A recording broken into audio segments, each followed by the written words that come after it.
যত ইস্তেগফার হতে পারে এর মধ্যে সবচেয়ে শ্রেষ্ঠতম ইস্তেগফার নাম কি? কথা কন।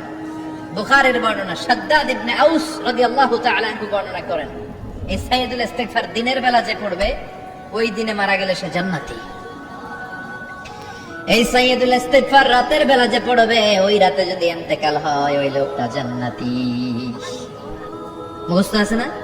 কার কার মুখস্থ হাত তোলেন? মাশাআল্লাহ, তাবারাকাল্লাহ, মাশাআল্লাহ, মাশাআল্লাহ। আর যাদের নাই তাদের হোমওয়ার্ক, তাদের আল্লাহুম্মা আনতা রাব্বি লা ইলাহা ইল্লা আনতা খালাকতানি ওয়া আনা আবদুক ওয়া আনা আলা আহদিকা ওয়া ওয়া'দিকা মাস্তাতা'তু আউযু বিকা মিন শাররি মা সানা'তু আবু'ু লাকা বিনি'মাতিকা আলাইয়া ওয়া আবু'ু লাকা বিযামবি ফাগফির লি ফাইন্নাহু লা ইয়াগফিরুয যুনুবা ইল্লা আনতা। সুবহানাল্লাহ পড়ে। আজকে রাতে পড়ছেন, মারা গেলে জান্নাতি। চিল্লায় পড়েন আল্লাহু আকবার।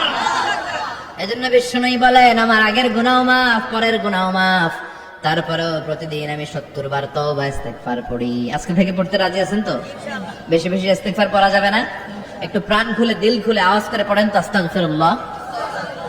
আর জোরে পড়েন আস্তাগফিরুল্লাহ। আবার সবাই পড়েন আস্তাগফিরুল্লাহ।